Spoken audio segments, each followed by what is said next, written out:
Advanced Algebra, Chapter 7, Lesson 8. I'm going to wrap up this chapter by looking at some examples of graphing these radical functions. And I'm going to do a quick review of the shapes and then the key points, and then also a few tips on how to complete these graphs, and then I'll do a couple of examples. Advanced Algebra, Chapter 7, Lesson 8. Want to do a video where we do some examples of graphing these radical functions.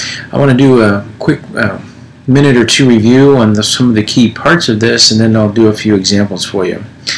We looked at the square root of x, and we want to remember that the square root function has its point at 0, 0, and it climbs slowly as it moves out to the right here. There's 2 points of reference that I want you to label on every graph, the point 0, 0 and the point 1, 1, and we'll apply all of our transformations to those 2 points. The other function that we'll do in the video here is the cube root function, and this, remember, is the inverse of the cubic function, and it will look like this. And there's 3 points we want to use as reference on this graph: the point -1, -1, the point 0, 0, and then the point 1, 1. So we'll use those as our 3 points, and then we'll simply apply the transformations to those points. The third graph, I won't do any examples in this video, but that's the cubic function, y equals x cubed, and that will look like this. And then again, we'll use the same 3 points as the cube root: -1, -1, 0, 0, and 1, 1, and then we would apply our transformations to those 3 points. Now I want to talk about how we can apply these transformations and how we can apply these to the points, and how each transformation affects those key points or those reference points that we're going to be using. If we're looking at a horizontal shift, and you remember that's when we're actually moving the graph right or left, and that shows up as a subtraction from the x value. What we want to do is we're going to add that shift to the x coordinate of those key points, and that's how we'll apply the shift. So anytime there's a horizontal shift, it changes the x value. We're going to add that to the x coordinate.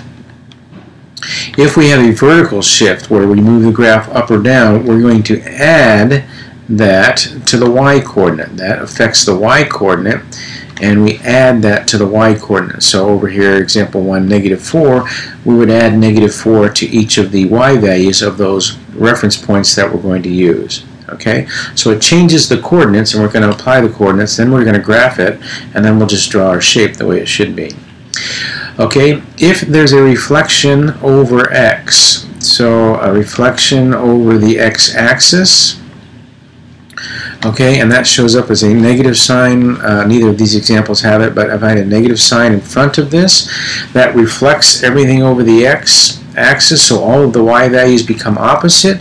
So what we're going to do here is we're going to multiply the y coordinate by that negative sign, by -1. Okay, so we're going to multiply all of the y coordinates by -1. And then if we have a vertical stretch or shrink, okay, so that's a vertical stretch or shrink. Okay, we're actually stretching or shrinking the graph, and that's when you have a number that's being multiplied by this original function. Okay, how that's going to affect the coordinates is we're going to multiply again each y coordinate by that stretch or shrink, by that stretch or shrink value. And again, it will be a stretch if this number is larger than 1. When you want to make something bigger by multiplying, you multiply it by a number larger than 1. If it's a shrink, then you'll multiply it by a number between 0 and 1, or a fraction. So this would be a shrink of the graph. Okay, so if we remember these 4 things and how those apply, we'll apply those to each of those reference points. Then it's simply a matter of plotting those points and then drawing the shape of the graph. Okay, so that's kind of a summary, not kind of a summary, it is a summary of what we're going to be doing. So let's do a couple of examples. Let's take a look at this example here, number 4. We have y equals the square root of x plus 1 minus 1. So the first thing I want to do is get in my mind what kind of shape we're going to have. And it's a square root, so I know that my graph should look like this when I get done. It's just a matter of where in the coordinate plane it's going to be. Because it's a square root, I know my two reference points that I'm going to be working with are 0, 0, and 1, 1, and then I simply apply the transformations to these coordinates. So this shift underneath here is a -1, okay, because remember it's x minus, and then we put the shift in. So I'm going to add -1 to each of my x coordinates. It moves it right or left. So 0 plus -1 is -1, and 1 plus -1 is 0. So my x coordinates have changed to these. Now this out here is a vertical shift up or down, so I'm going to add this to each of my y coordinates. I'm going to add -1 to my y coordinates. So 0 plus -1 is -1, and then -1 plus 1 again is 0, 0. So these are now the two coordinates of my shifted or transformed graph, and the shape will look like this. So I simply plot these points and draw my shape. So I have a point at -1, -1. That would be here, and then again, make sure you label that. That's the only way I know that you've done the shift correctly. And then 0, 0 is my other point, so that's my point 0, 0. So I would label that. And again, I know what the shape is, so I simply draw the shape, and this would be the graph of the square root of x plus 1 minus 1. Let's do this example number 3, and again, before I begin, I want to get a mental picture of what should this look like. It's a square root again, so again, I know the shape is going to look like this. This is going to move it left, and this is going to shrink it. So I want to have that in mind, so when I get done, the graph makes sense to what I thought it would look like from the beginning. My reference points are 0, 0, and 1, 1. Those will be the 2 points I'm going to deal with, and then I'm going to apply these transformations. So again, this is a shift, -2, so 2 to the left. I'm going to then add -2 to each of my x values, because it's a horizontal shift. So 0 and -2 is -2. 1 plus -2 is -1. Now, this is a vertical stretch or shrink, so I'm going to multiply each of my y values by this. Okay, so 0 times 3/4 is still 0, so that is 0. And then 3/4 times 1 is 3/4. So my second point will be there. So now that I've applied the transformations to the coordinates, I'll simply substitute those, or plot those, excuse me, and then draw the shape. So I have one point over here at -2, 0. And then I have another point here at -1 then, and then 3/4, which is not quite 1. It's going to be about right here. And then the shift is the same, or the shape is the same, and so this will look like this. And what that has done is shrunk that down a little bit from its normal climb, so that's what the shrink is. And so we have the point -2, 0, and we have the point -1, 3/4, and so I have the graph of my function. Let's do one more of these square roots maybe and see if we can't find one that has a little bit of everything. We'll take a look at number 17 here. It has a few things going on.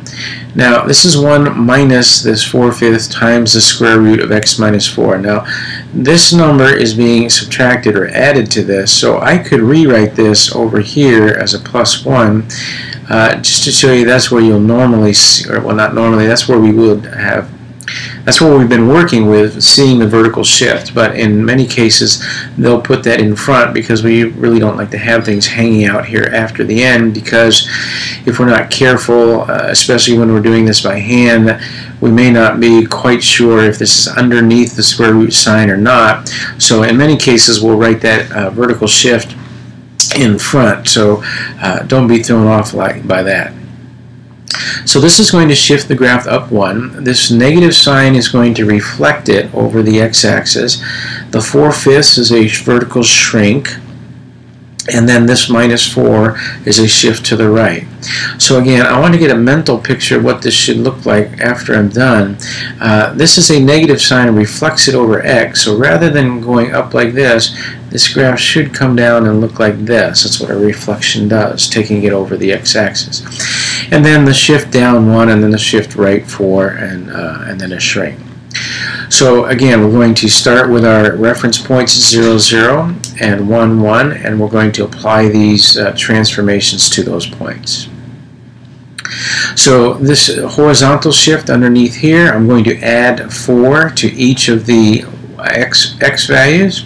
So 0 plus 4 is 4, and then 1 plus 4 is 5. So that's going to be the shift, right?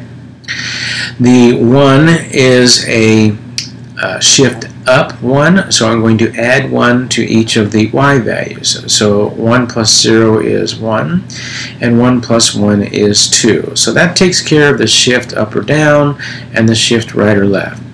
Now I have a negative sign, so I'm going to need to, and it's reflection, so it's changing the y values. So I'm going to multiply negative 1 by each of my y values. But there's also a vertical shrink of 4/5. I'm going to multiply 4/5 times each of these y values. So I can do this in one step by multiplying each y value by negative 4/5. But that is two different transformations. The negative sign is a reflection, the 4/5 is a shrink, and I want to make sure that you keep those separately in your mind or think of them as separate transformations. But we can mathematically apply those in one step by multiplying the y values by negative 4/5. So I have 4, then 1 times 4/5 is, or negative 4/5 is negative 4/5. So that's 1 point. And then I have 5, and I need to multiply 2 times negative 4/5. So if I do that over here, that's going to be negative 8/5. So that's going to be negative 8/5, that point there. So now that I've applied the transformations to my reference points, I can go ahead and plot these, and then again my graph should look like this when I get done. So I'm going to go over 4 and then down 4/5. 4/5 is a little bit less than 1, so that might be about right there. And again, I'm going to label that negative 4, or no, not negative 4. Excuse me, that's 4, and then negative 4/5. And then I have another point at 5 and then negative 8/5. So there's 5 in a hole. So 1, that's 5/5, and then 3 more fifths, so it might be about a little bit more than half, so it might be about right there. So then we have that point, 5, negative 8/5. So now that I have the points, I can go ahead and graph my graph. Okay, I have those 2 points. And again, the shape looks like what I thought it would look like, a reflection and then a shrink, and so we have our graph here. So let's look at a couple of cube roots. Number 9 here is a cube root, and again, I want to get a mental picture of what this is going to look like before I graph it. So it's a cube root, but I notice out here it's a negative sign, which is a reflection. So that would be my cube root. If I reflect that over the x, then everything's going to change, and so it's going to look something like this. So again, I get a little mental picture before I start, so I know what my graph should look like when I end up. And then I have a stretch here of 3 and then a shift down of 1. So my shape is going to look like this. And then with those transformations. Now, my 3 reference points are negative 1, negative 1, 0, 0, and 1, 1. And so we're going to apply the transformations to each of these. So a negative 1, that's a shift down, so I'm going to add negative 1 to each of my y values. So I have negative 1, and then I have negative 1 plus negative 1 is negative 2. 0 plus negative 1 is negative 1. And then 1 plus negative 1 is 0. So I've added the vertical shift to each of my points. Now again, I have 2 transformations that involve multiplying the y values, a reflection over the x-axis, which means I'll multiply each of the y values by negative 1, and then a stretch of 3, I'll multiply each of the y values by 3.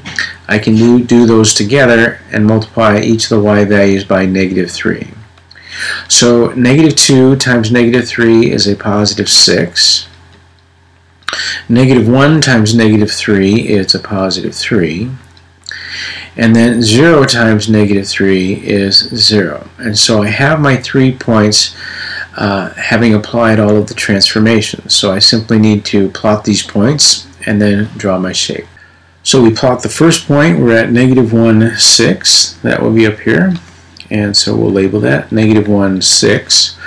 I have a point at 0, 3. So I'll graph that and label it.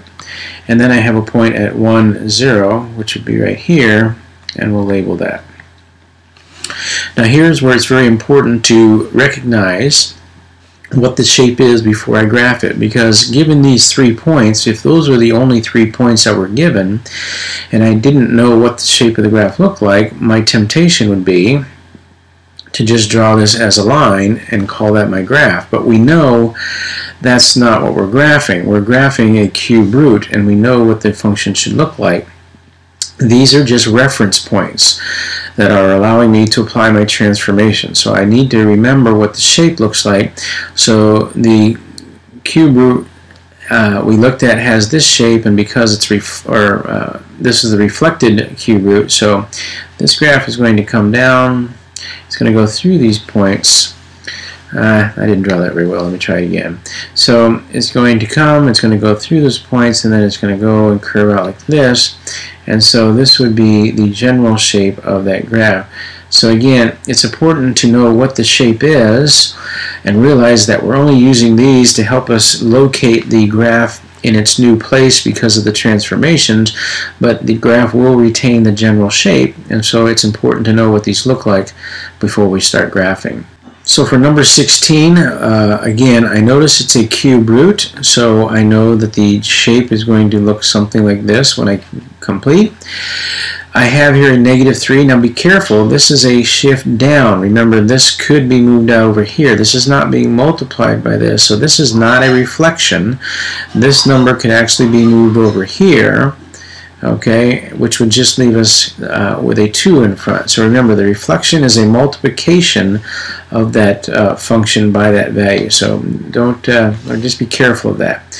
So we have a shift down 3, we have a shift to the right 3, and then we have a stretch of 2.